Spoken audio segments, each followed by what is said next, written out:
경기도민들이 궁금해했던 정책 이슈들을 선물로 풀어보는 시간, 미래를 그리다 랜덤박스. 안녕하세요, 박연경입니다. 오늘도 풍성한 선물들이 준비가 되어 있는데요. 어떤 선물들이 담겨 있을지 경기연구원 박사님 모시고 이야기 나눠보겠습니다. 안녕하세요. 경기연구원 경제사회연구실에서 관광정책을 연구하고 있는 정대영이라고 합니다. 네, 오늘은 관광정책을 연구하는 박사님께서 출연을 해주셨는데 사실 경기도 갈 곳이 정말 많잖아요. 경기도에 다양한 볼거리와 즐길거리가 있는 관광지들이 참 많은데요. 네. 오늘 제가 준비한 선물이 여행을 준비하시는 여러분들께 도움이 되지 않을까 싶습니다. 자, 오늘 본격적으로 선물을 풀어보기 전에 오늘도 저희에게 편지가 한 장 도착했는데요. 편지 먼저 소개해 드릴게요. 안녕하세요. 저희 가족은 얼마 전 여름 휴가를 맞아서 가족 여행을 준비하고 있었는데요. 남들 다 가는 바다나 계곡도 좋지만 좀 더 뜻깊은 휴가를 보내고 싶어서 특별히 DMZ로 여행을 가기로 했어요. 그런데 여행 준비부터 난관에 부딪혔어요. 어디를 둘러봐야 할지, 시설 관람 예약은 어디서 할 수 있는지, 또 신분 확인은 어떻게 해야 되는지 정보가 많이 부족해서 준비하는 데만 한참이 걸렸거든요. 엄마께서는 아유, 무슨 여행 한번 가는데 이렇게 품이 많이 들어가. 이래서 사람들이 편이나 오겠어? 하고 말씀을 하셨어요. 다행히 저희 가족은 우여곡절 끝에 무사히 DMZ로 휴가를 잘 다녀오긴 했지만 앞으로 다른 사람들이 DMZ 여행을 갈 때 저희처럼 고생하지 않을지 걱정이 되더라고요.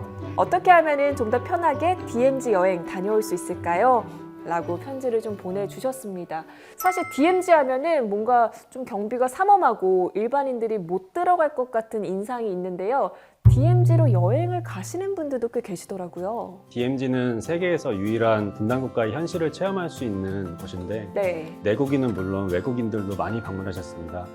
잘 아시다시피 코로나19로 인해서 관광객이 급감하긴 했지만 최근에 다시 서서히 회복하는 중이고요. 네. 몇 년 전부터 이렇게 DMZ 일원에서 이루어지는 관광을 평화관광이라고 부르고 있습니다.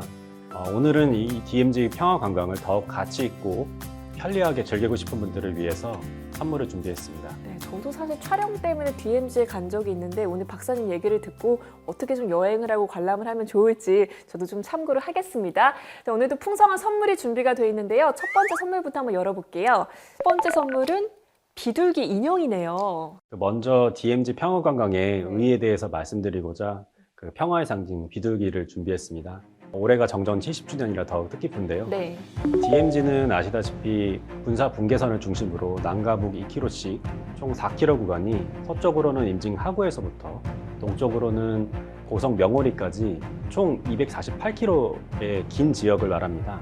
DMZ 평화관광은 이 거대한 DMZ가 보유한 역사, 문화, 생태 등의 자원을 통해 평화의 가치를 경험하는 관광으로 정의하고 있습니다. 사실 우리가 뭐 DMZ 하면은 딱 떠오르는 이미지가 철조망이나 지뢰 같은 군사적인 이미지가 좀 강하잖아요. 하지만 단순히 전쟁의 현장이나 역사 기록 중심의 안보 관광을 넘어서 냉전의 아픔을 기억하고 평화 실현의 가치를 체험하는 공간으로 그 의미가 확장되고 있고요.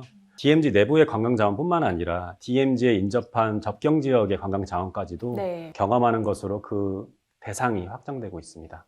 그렇다면은 그동안 DMZ에 얼마나 많은 사람들이 다녀갔나요?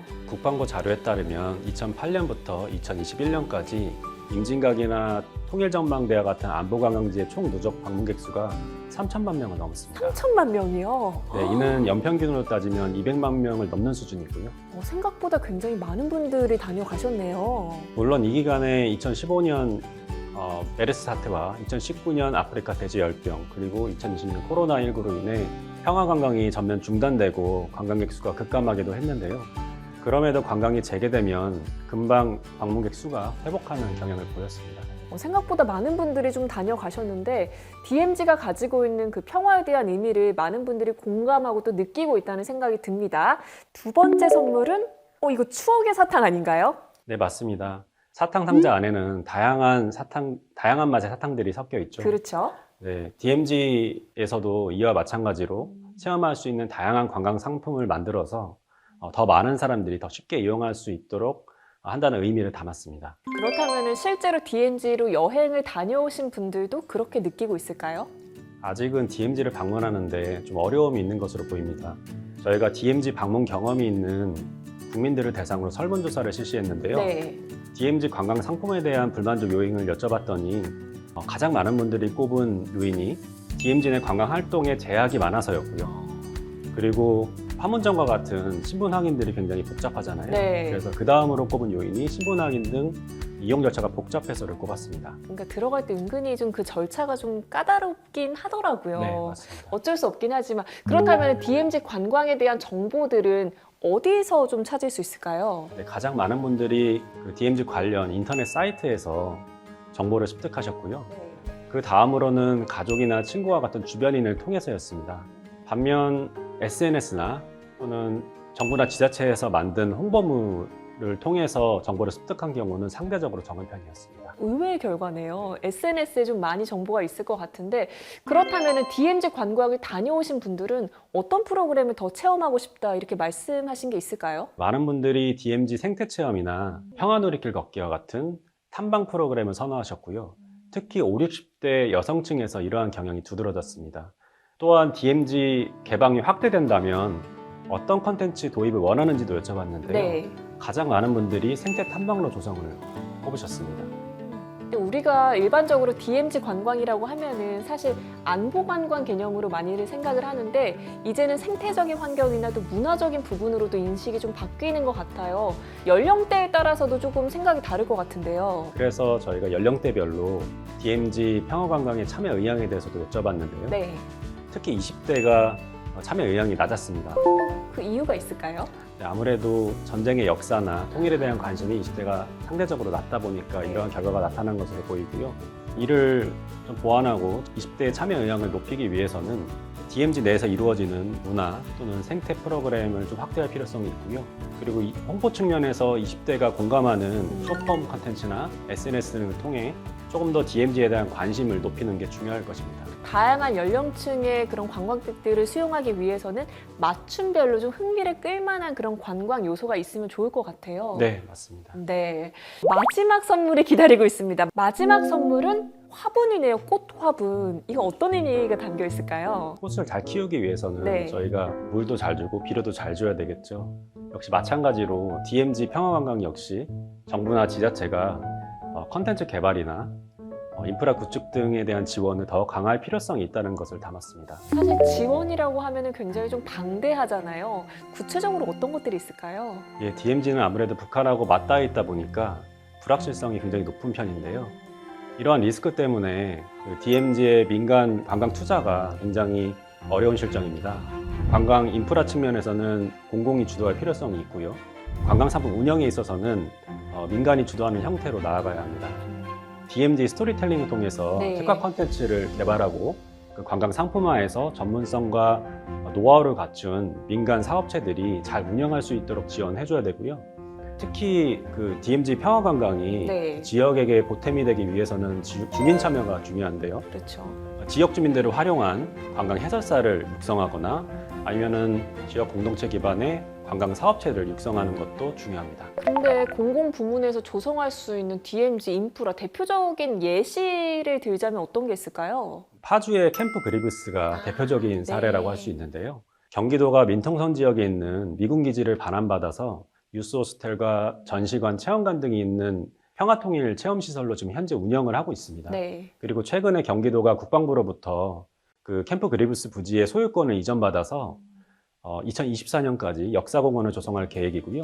그래서 이 역사공원이 조성이 되면 기존의 임진각, 도라산 전망대 등과 연계한 평화관광 거점 공간으로 자리매김할 수 있을 것이라고 생각합니다. 제가 그 임진각 그 DMZ에서 음악회를 진행한 적이 있거든요. 그렇게 해서 이제 관광객들을 끌어들이면 그것도 어떻게 보면은 하나의 홍보 효과가 되지 않을까요? 네, 맞습니다. 문득 생각이 나서 제가 네. 살짝 자랑을 좀 해봤습니다. 살짝 그런 적이 있는데 그런데 물리적으로 조성하는 것도 좀 중요할 것 같은데 관광객들이 쉽게 접근할 수 있는 방법 예를 들어서 뭐 말씀드린 음악회나 뭐 다양한 뭐 행사 같은 게 있다면은 좀 자발적으로 또 참여하고 또 직접 와주시지 않을까요? 다만 DMZ 관광자원은 접경 지역에 넓게 분포를 하고 있고요. 그리고 여기에 포함된 지자체들이 관광 상품 운영이나 홍보를 별도로 추진하고 있어서 이용객들이 조금 불편함을 느끼고 계시는 것 같습니다. 네. 그래서 이를 해소하기 위해서 정부 차원에서 DMZ 통합 관광 브랜드를 구축하는 게 가장 중요하겠고요. 그리고 이용객들이 스마트폰 하나로 관광 정보뿐만 아니라 숙박, 체험, 그리고 교통 등의 다양한 관광 서비스를 이용할 수 있도록 관광 플랫폼을 제공하는 것도 필요가 있겠습니다. 또 장기적으로 할 수 있는 방법들도 있을 것 같아요. 네, 장기적으로는 DMZ의 불확실성에 유연하게 대응하고 그리고 각 지자체들이 갖고 있는 중복된 사업과 예산을 통합해서 좀 더 효율적으로 관리할 수 있도록 정부 차원에서 전담 조직을 구축할 필요성이 있겠습니다. DMZ 평화관광이 앞으로 좀 더 활성화되어서 많은 분들이 직접 찾아주시고 또 평화의 의미와 가치를 되새길 수 있는 그런 기회가 되었으면 좋겠습니다. 자, 미래를 그리다 랜덤박스, 오늘은 DMZ 평화관광을 주제로 우리 정대영 박사님과 함께 좀 재미있게 이야기를 나눠봤는데요. 마지막으로 하고 싶으신 이야기가 있으시다면요? DMZ 평화관광은 군 그리고 정부, 지자체 등 관계기관이 굉장히 다양하고요. 그러다 보니 관광 정책 추진이나 관광 상품 운영에 있어서 규정과 절차가 굉장히 복잡합니다. 그리고 DMZ 관광을 추진하는 데 있어서도 각 지자체 간의 그 협력보다는 경쟁이 우선시되는 경우도 발생하고 있거든요. 그래서 범정부 차원의 DMZ 그 평화관광 거버넌스를 구축하는 게 필요하겠고요. 이러한 협력 체계를 더 강화할 필요성도 있겠습니다. 마지막으로 DMZ 일원의 그 개발 압력이 점차 높아지고 있는데 DMZ의 개발과 보존의 균형을 유지하기 위해서 체계적인 공간 전략도 수립할 필요성이 있습니다. 좀 협력과 또 상생을 통해서 아무래도 많은 분들이 좀 찾아올 수 있는 그런 기회의 장을 좀 만들어 줬으면 좋겠습니다. 저희가 준비한 선물 여러분도 어떠셨나요? 앞으로도 경기연구원은 경기도민들의 삶의 질 향상과 또 경기 조정 발전을 위해서 체계적인 정책 연구와 개발에 힘쓰도록 노력하겠습니다. 저희는 다음에 더 유익한 정보와 풍성한 선물로 찾아뵙겠습니다. 같이 인사할까요, 박사님? 고맙습니다. 죄송합니다. 네, 괜찮습니다. 바로 이어서 해주세요. 물건 다시 한번 볼게요. 죄송합니다. 아이고.